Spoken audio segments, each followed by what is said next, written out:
and the omnibus. So I was forced into the Archers when I was a child. And look, it's come back to bite me later on. I'm awash with this stuff. The Archers is the world's longest-running radio show, with more than 15,000 episodes broadcast. Despite being a rural flavour show, The Archers is recorded in the heart of... Poor little thing. Never did no harm to a soul. That quote, well, it really hits you, doesn't it? It's from the audio source we're digging into today. Yeah, it sets the scene immediately. Welcome to the deep dive. We take source material this time. It's an excerpt from a radio drama, quite rich in conversation, and we pull out the key insights. Our goal today, to give you a shortcut, really, to understanding the dynamics within this community. We're looking at how things like personal safety and, believe it or not, business strategy get tangled up. And the unexpected details, too. It's not just about the plot points. We're peeling back layers on these everyday chats to see what they tell us about, resilience, power, vision versus profit. Bigger themes. Okay, so let's dive in. The source throws us right into this moment of shock in the community. First, there's an attack on a tortoise, then a cat. Horrible stuff. And you hear the distress, like in that quote I mentioned, poor little thing, never did no harm. It's clear these aren't just isolated incidents to them. It really strikes a nerve. And very quickly, they seem to connect it to someone specific, a Marky or his crew. Right, and the suspected motive. Retaliation, someone talking to the police. But here's the thing, the police, well, they've taken statements, but their hands are kind of tied. No real evidence. Lack of proof. Exactly. And that shows something important, right? When the official channels feel, I suppose, limited, the community feels vulnerable. They're left sort of figuring it out themselves. Yeah, that's a really key point. The police have rules, procedures, but the fear is immediate for the people living there. Which brings us to Tracy and Kenton. Yes. The dilemma. The big question. Do they tell Joy what they suspect about Marky and about the danger she might be in? Kenton's worried. He says, no evidence, nothing concrete. Doesn't want to scare her unnecessarily. Maybe. But Tracy pushes back. She wants Joy to have the full picture. What's your take on Kenton there? Is it purely about protecting Joy? Or is there maybe something else, like his own fear or helplessness? Well, that's a great question. It could be a mix, couldn't it? Trying to shield her, maybe feeling powerless himself because the police can't do much yet. It raises that whole issue of protection versus transparency when a threat is murky. And Joy's reaction when she finds out. Oh, it's powerful. Kenton's genuinely worried, suggests she take time off, stay safe. But she's having none of it. Not at all. She's absolutely firm. I'm not going anywhere either. And I'm not letting them scumbags tell me what to do. Wow. It's really striking. Her defiance, it isn't just personal bravery, is it? It feels like grassroots resilience, that community spirit kicking in when the formal systems seem to fall short. That spirit definitely carries over into how they think about protecting themselves, which leads to, well, a pretty interesting idea for security. You mean Bouncer Brett? Exactly. Yeah. Joy and Tracy suggest bringing him back, and the description is just fantastic. It really is. Yeah. He looks like a brick outhouse, face carved out of granite. Sounds terrifying. But then in the same breath, they call him soft as fluff. A sweetie. Really Yeah. polite. It's such a contrast. It really makes you think about first impressions, doesn't it? How appearances can be so deceiving, or how someone unlikely might be perfect for a specific job. Absolutely. It challenges assumptions. This Bouncer Brett situation, it's kind of like finding soft power where you least expect it, using unique traits, even contradictory ones, to solve a problem. Yeah, a gentle giant kind of thing. Exactly. It shows that effective solutions don't always look conventional. And they're practical too. They immediately think about the image problem, like, what will the judges think if Brett's working the door for some awards night? Right. They need to balance the security with, well, the perception. And they even mention consulting someone else, Mick, who seems to be a local security go-to.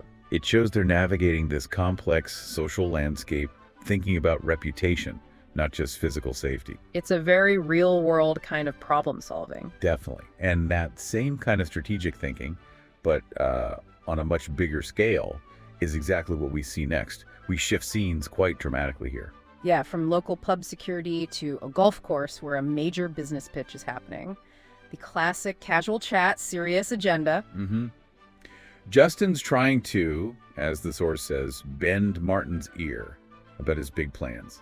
the Biolandscape Project. Rewilding, basically. Yes, large scale. And Martin, he is not impressed, at least not initially. No, he sounds deeply skeptical, calls it reckless and impractical. Massively expensive. Worries it'll just be 500 acres of weeds and no profit. Ouch! Even calls it an ego trip. He really lays it out there, and it highlights that classic tension, doesn't it? The grand vision versus the bottom line. But Justin seems to have anticipated this, or at least he adapted. He mentions listening to feedback, especially from someone called Brian about food production. That's right.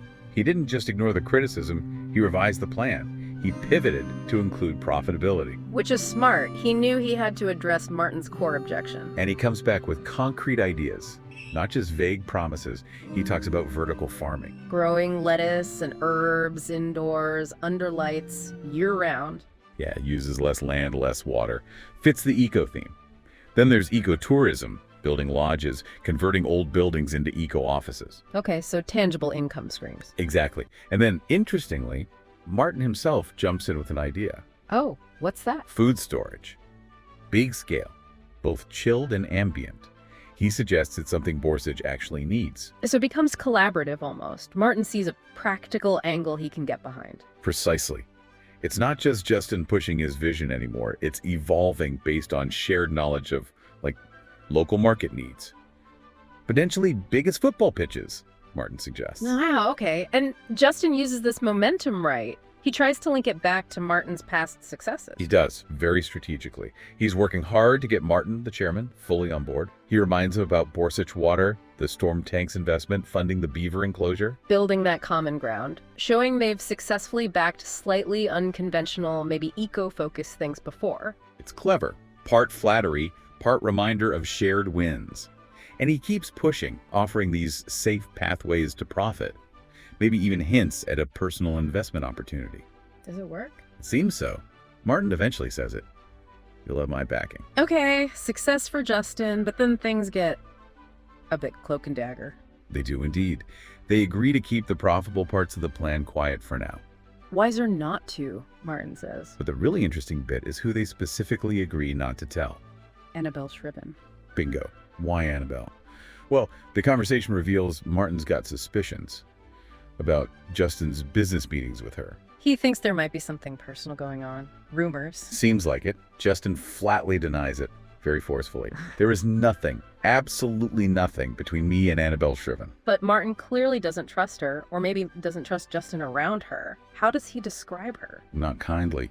Difficult, obstructive, deliberately contrary. So they make this pact, Justin and Martin, to keep their revised plan under our hats, specifically away from Annabelle. Yeah. And that tells you so much about the hidden currents, doesn't it? Power dynamics, personal feelings, rivalries, how they shape actual business strategy, and who gets included or excluded. It's not just about the spreadsheets, it's about trust. Who's in the inner circle and who's deliberately kept out. Exactly. So if we pull back and look at everything, we started with this community shock, saw their resilience, this quirky security idea, then shifted to this high-level business negotiation, the rewilding vision meeting harsh reality, and then finding a way forward through, well, compromise and strategic secrecy. What seems to connect it all is the human element, right? People's reactions, their relationships, their suspicions, their hidden agendas sometimes. Absolutely. Personal safety concerns, community well-being, big business plans, they're all woven together by these human threads. It's about perception, trust, who you ally with. Even in what seems like a small setting, these complex dynamics are playing out. It's not just what's said out loud. No, it's often about what's not said, or what's agreed upon quietly behind closed doors. So tying it all together for you, the listener, what's the big takeaway here? Well, it really gets you thinking, doesn't it? How often do the really crucial decisions, the plans that shape the future, actually start taking shape not in some formal meeting room, Right. but in these quieter, maybe even casual conversations, influenced heavily by personal dynamics, by who trusts whom, maybe by who dislikes whom, and by these hidden agreements made on the side. It's definitely something to mull over. How much happens beneath the surface? So, what are you doing now? Just getting ready for the next episode. Just And, moving mics around. So, what do you do? I do the spot effects on the archers. Any Are you what we movements call Foley then? and- kind of. Yep. That's, Okay. And these are all part of the paraphernalia of production. Yep, that's the bull bar. That's This one. Yep, that's. Haley so wanted to be in their own place when their baby came. It's due in 2 months. Not much chance of that now. No. I mean, it would have been a stretch for them financially, mind, but I just wish there was something practical I could do to help them, Caroline. I think The Archers has had this immense popularity over the years, basically because it has always very accurately reflected the reality of life and living in a rural community at whatever